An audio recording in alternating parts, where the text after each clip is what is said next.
Olá pessoal, espero que vocês estejam bem, sejam muito bem-vindos a mais uma videoaula do canal. Hoje nós vamos falar desse filósofo aqui, Thomas Hobbes, uma fotinha dele aqui para vocês conhecerem um pouquinho. Esse aqui ele tá um pouco mais velho, deve ter fotografias melhores. O Thomas Hobbes, pessoal, ele é um filósofo interessantíssimo. Ele vai desenvolver reflexões sobre pontos essenciais da vida humana e é isso que a gente visa compreender na nossa aula de hoje. Uma das suas frases mais famosas é "o homem é o lobo do homem", e hoje a gente vai entender qual que é o contexto e o porquê o filósofo fala essa frase. Conhecendo um pouquinho da biografia dele, ele é um inglês, ele nasce em 1588 e falece em 1679, estuda em Oxford, posteriormente se torna preceptor, que é como se fosse professor, entendeu? Ele vai ali acompanhar algum aluno, vai ensinar os alunos algumas lições. Após isso, ele será secretário de Francis Bacon, que é o filósofo que a gente viu na aula anterior.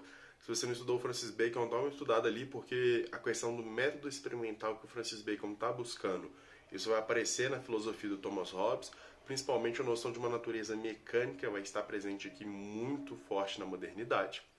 Então, após ele se tornar secretário de Thomas Bacon, ele finaliza ali sua carreira como professor preceptor do rei Carlos II, tá certo?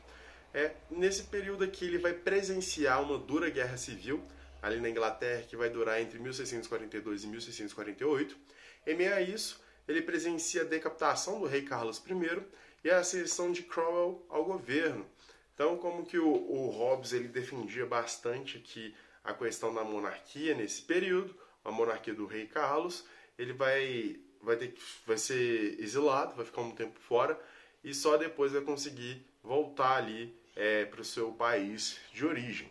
Em sua obra, o filósofo ele vai se propor a pensar, sobretudo, o estado de natureza.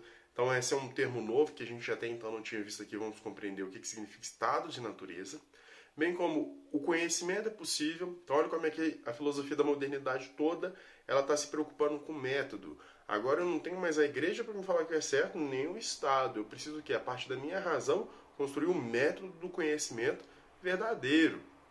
Além disso, ele também vai nos auxiliar a pensar a questão da necessidade e como que deve funcionar o Estado, tá certo? Então vamos começar aqui emergindo no pensamento de Hobbes, depois que a gente deu uma introduzida em quem é o filósofo e quais são seus principais temas. Para pensar quem são os seres humanos, Hobbes pensa a perspectiva do estado de natureza, isto é, o que é o homem antes da existência da sociedade. Então, pessoal, toda vez que a gente utilizar o termo estado de natureza, a gente quer falar como o ser humano era antes da existência de uma sociedade, antes dele fazer parte de um grupo social. Como que é o homem, como se ele estivesse nesse estado igual o animal está. É isso que os filósofos que vão pensar sobre esse estado de natureza estão colocando aqui pra gente. Sua conclusão, então, o que o Hobbes pensa que o ser humano é no estado de natureza? É de que a humanidade segue o seu interesse próprio, sem empatia, sendo capaz de matar, roubar e o que for necessário. A síntese da visão hobbesiana de estado de natureza pode ser vislumbrada na ideia de que o homem é o lobo do homem. Então, qual é a visão do Hobbes no estado de natureza? Um homem antes da sociedade, ele é mau. Ele age segundo o quê? Seus instintos, suas vontades, pouco importa o outro. O homem pode matar, pode roubar, ele pode fazer o que quiser, porque ele não tem uma lei. Então, o homem só segue seu interesse e isso vai gerar uma guerra de todos contra todos. Porque eu tenho meu interesse, nada inibe que eu faça algo contra você, logo eu posso fazer o que eu quiser e isso molda o nosso estado de natureza. Então, seguindo a proposta de que por natureza o homem é mau, resta ao filósofo se perguntar: se naturalmente nada impede o homem de se matar, teria alguma solução para que a raça humana não se extermine? A resposta será positiva. Para Hobbes, o Estado deve ser soberano. Olha a noção de soberania sendo pensada aqui num novo modelo para a modernidade. Ou seja, uma instituição social que os indivíduos podem adentrar mediante o contrato social, sendo ela capaz de garantir a ordem, concomitantemente, fazer com que hajam direitos para todos os indivíduos. Então, se no estado de natureza todos os homens vão se matar, tem que existir uma ordem colocada por um Estado soberano, e esse soberano ele vai o quê? Controlar as individualidades para que todos possam conviver minimamente em harmonia. Então, tem que haver algo soberano que subjaza esse estado de natureza e coloque uma ordem. Então, o poder político que visa garantir a sobrevivência, aqui para o Hobbes, que é essa noção de soberania, não deve partir de Deus, pois sua base está na natureza mecânica de como as coisas funcionam, na natureza dos corpos. Ou seja, da observação da natureza, tal como ela é, o homem pode erigir leis organizacionais. Então, por que tem que ter um Estado? É porque há necessidade, porque Deus quer isso? Não. Porque se a gente observa o funcionamento da natureza humana antes da sociedade, ela vai buscar o quê? O autoextermínio de si. Logo, a gente deve criar esse Estado para que o homem não se autoextermine. Isso é uma necessidade divina? Não. Isso é uma necessidade que a observação da natureza nos traz. Além disso, nesse ponto, está a visão de que o conhecimento se dá medida da experiência. Em outras palavras, são pelos sentidos que o homem percebe o mundo. Desse movimento nasce a sensação, que é a aparência ou ilusão do objeto.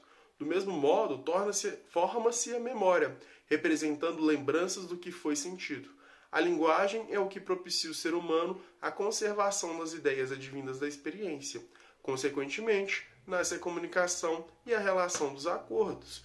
Então, olha só, o Hobbes ele pensa o que é o ser humano no estado de natureza, que é mal, é uma guerra de todos contra todos. Ele pensa a necessidade de uma soberania, de um Estado que unifique aqui a questão dos direitos para que os homens não se autoexterminem. E ele pensa a noção de conhecimento, que vem da experiência. E essa é a base que ele utiliza para defender o que? Um Estado soberano. Isso não é uma necessidade divina. Isso é uma necessidade da observação da natureza. Os homens vão se autoexterminar sempre. Logo, pela observação, que é o modelo de conhecimento, através das experiências, nós podemos erigir a necessidade desse conhecimento. Aqui, então, a palavrinha-chave é empirismo. Empirismo significa experiência. Então, o Hobbes é um filósofo empirista, eu conheço a partir da experiência, da observação das leis mecânicas dos corpos. Então, fica compreensível que na filosofia hobbesiana não há concepção de uma ideia originada fora da experiência, o que o inatismo. Inatismo é quando algo já nasce na minha mente, pronto, é acabado. Para o Hobbes, o conhecimento ele vem o quê? Da experiência, experienciando, observando, olhando o funcionamento a partir dos meus sentidos que eu compreendo o quê? O funcionamento do mundo. Não tem nada que nasce pronto e acabado na minha mente. Tudo advém dos sentidos. Da memorização das sensações, o homem pode movimentar-se de modo voluntário. Assim, toda vez que o humano se movimenta para algo, está formando seu apetite ou desejo mediante o esforço ou conatos. Então, o homem, a partir do seu sentido ali, ele tem o quê? A possibilidade de agir mediante aquilo que ele deseja. O que se opõe a isso é a aversão. Aqui, então, vão se formar as paixões, amor, medo e etc. Então, por que o ser humano tem essa questão das paixões? Porque a gente é afetado pela experiência. A experiência nos causa desejo ou repulsa. Isso forma o que, então, aqui para o Hobbes, que pode ser pensado como esforço ou como conatos, a nossa ação no mundo. Então, toda vez que eu desejo algo parece ser bom, toda vez que eu sinto aversão, esse algo parece ser ruim e eu busco me afastar dele. Então fica claro que o Hobbes ele tem uma defesa o quê? Mecanicista da natureza dos seres vivos, algo que no mundo contemporâneo a gente vai chamar de fisicalismo, uma leitura dos corpos da raça humana, da espécie humana, a partir dos seus mecanismos físicos. Então, pessoal, feitas essas considerações sobre a natureza humana, Hobbes passa a defender no aspecto político a soberania. Isso significa apostar na ideia de que um soberano resolva os conflitos entre Estado e natureza. As premissas do seu raciocínio para defender tal tese são: então, olha as premissas que levam Hobbes à conclusão da necessidade de um Estado soberano, que ele vai defender muito fortemente aqui nessa obra, Leviatã, de como que o Estado deve funcionar. Os homens buscam saciar o seu desejo e afastar o indesejável. Então, nós já vimos aqui a compreensão mecanicista do ser humano para o Hobbes. Na natureza, todos os homens são inimigos, pois cada um busca sua satisfação pessoal. Isso gera uma guerra de todos contra todos. Então, nós já vimos também que para o Hobbes, o homem por natureza é mau porque ele age em prol do seu desejo e desconsidera completamente o seu outro. Não há uma alteridade. A própria guerra se torna um desejo de autopreservação. Então, só de estar ali na guerra, o homem vai perceber o quê? Que ele tem uma aversão à morte, que ele tem uma aversão àquilo que a guerra causa. Para ter paz, Os homens então devem abrir mão do direito de todas as coisas, que é essa liberdade que ele tem no estado de natureza, adentrando a um contrato. Aquele que obedecer então esse pacto aquele que desobedecer será punido com violência. Então o homem, ele abre mão dessa liberdade quase que total que ele tinha no estado de natureza. Para quê? Para adentrar um contrato social onde um soberano vai ter direito sobre todos. E esse soberano, ele é o quê? Ele é a exposição dessa vontade subjetiva de todos, da preservação da vida, da preservação de direitos, que torna a vida em sociedade possível. Logo, uma paz elaborada com base no medo se torna frágil, porque na ausência do temor, os homens podem transgredir a lei. Frente a isso, é preciso um poder mais forte que torne a paz obrigatória. Isso implicará em um pacto, que é o nosso contrato social aqui, tá certo? Onde o homem abrirá a mão de todo e qualquer direito que possa ter em absoluto e o dará ao outro que representará o Estado. Então aqui o Estado, quem que vai ser esse representante que vai garantir o direito de todos? Muitos vão falar que o Hobbes aqui ele se torna absolutista, outros vão abrir margem para outras interpretações, mas há defesa de que deve haver algo que seja soberano para garantir a paz e a convivência social.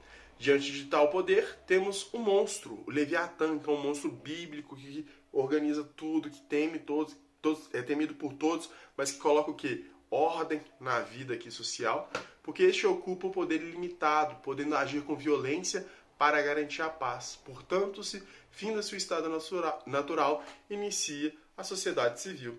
Então, pessoal, na aula de hoje a gente compreende o pensamento de Thomas Hobbes. São 3 núcleos aqui principais.